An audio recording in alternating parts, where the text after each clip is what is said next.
මම තමා කටේ ගද කට ඇරිය ගමන් ඔයාගේ යාළුවන්ට සුපිරි ගදක් දෙන කෙනා තමා මම. මාව නැති කරන ලේසිම ක්‍රම පහ මං කියන්නම්. හෙලෝ මම ටං ස්ක්‍රේපර්. මම දිවේ ඉන්න බැක්ටීරියා සහ ආහාර කොටස් ඉවත් වෙලා කටින් එන දුර්ගන්ධය නතර කරනවා. දිනපතා උදේට සහ රෑට දත් මැදලා ඉවර වෙලා දිව සූරන උපකරණයකින් දිව මුදුව පිරිසිදු කරන්න. හෙලෝ මම කුරුඳු. මම ඔයාගේ කටට මුළු දවස පුරාම පවතින සුවඳක් සහ පිරිසිදු බවක් ලබා දෙනවා. කුරුඳු පොතු කැබැල්ලක් වතුරේ දමා තම්බා එම වතුර නිවුණු පසු මවුත් වොෂ් එකක් ලෙස පාවිච්චි කරන්න. ඔහෙමත් නැත්නම් කුරුඳු කැබැල්ලක් හපන්න. හෙලෝ මම ලුණු වතුර. මම කටේ ඇති අහිතකර බැක්ටීරියාවලට ජීවත් වීමට නොහැකි පරිසරයක් නිර්මාණය කරනවා. මද උණුසුම් වතුර වීදුරුවකට ලුණු කුඩු තේ හැන්දක් දමා හොඳින් දිය කර රාත්‍රී නිද්දට පෙර විනාඩියක් පමණ උගුරත් සමග හොඳින් සෝදන්න.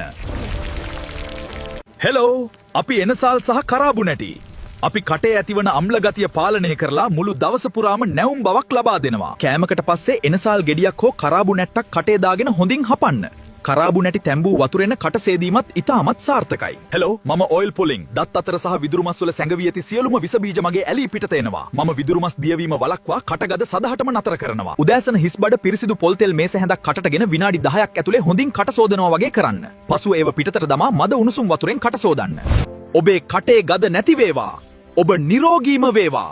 මේ වීඩියෝ එකට ලයික් එකක් දාලා මාව ෆලෝ කරන්න.